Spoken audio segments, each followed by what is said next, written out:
Sosiologi hukum bukan sekedar mempelajari hukum itu sendiri, melainkan bagaimana hukum berinteraksi dengan realitas sosial. Ini meliputi analisis tentang bagaimana hukum diciptakan, diinterpretasikan, diterapkan, dan bagaimana ia mempengaruhi perilaku individu dan kelompok dalam masyarakat. Sosiologi hukum bersifat empiris, yang artinya bergantung pada data dan observasi lapangan, bukan hanya teori abstrak. Sosiologi hukum Islam sebagai subbidang menambahkan lapisan kompleksitas dengan mempertimbangkan nilai-nilai dan prinsip-prinsip Islam dalam konteks sosial yang dinamis. Yang kedua, hukum masyarakat dan perubahan sosial. Hukum tidak statis, ia berubah seiring dengan perubahan sosial.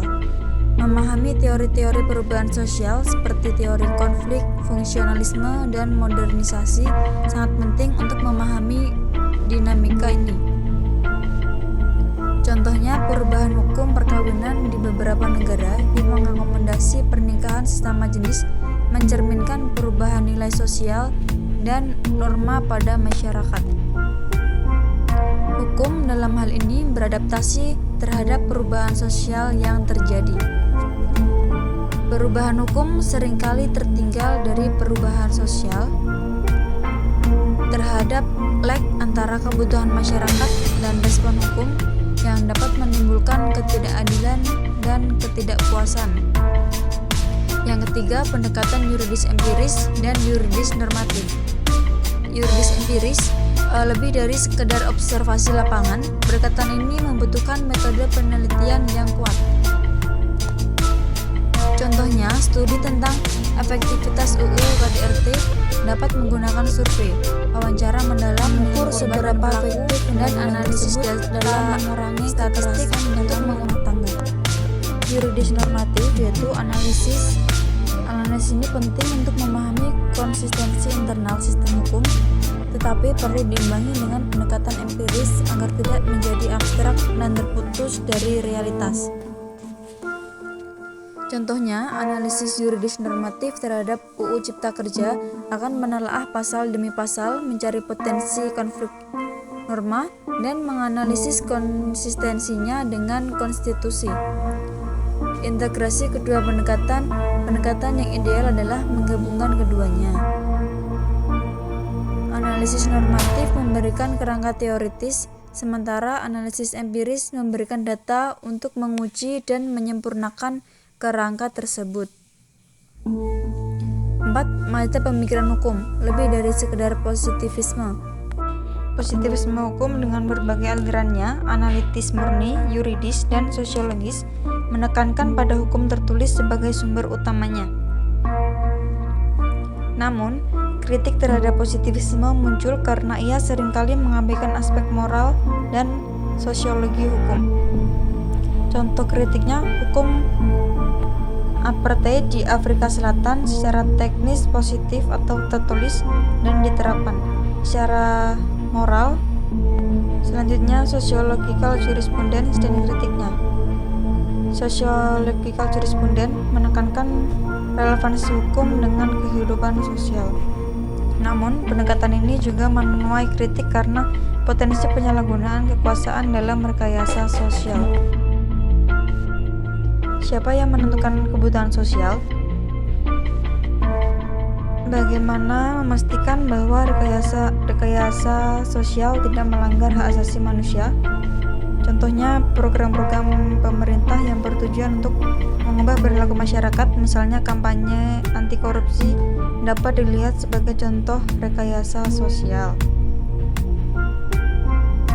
Yang keenam, living law dan multilateralisme, etika dan praktik. Living law sebagai hukum yang hidup di masyarakat seringkali tidak tertulis dan bersifat dinamis. Multilateralisme yang menekankan karena kemanfaatan dapat menjadi dasar untuk menilai efektivitas hukum. Namun, tantangannya adalah bagaimana mengukur kemanfaatan dan memastikan bahwa tidak ada kelompok yang dirugikan. Yang ketujuh, Durkheim, Weber, dan perspektif sosiologis lainnya. Durkheim menekankan pada peran hukum dalam menjaga integrasi sosial. Weber menganalisis bagaimana hukum berikatan dengan kekuasaan dan rasionalisasi. Pendekatan-pendekatan sosial lainnya, misalnya feminisme kritis dan postkolonial, menawarkan perspektif yang lebih beragama dan kritis terhadap hukum.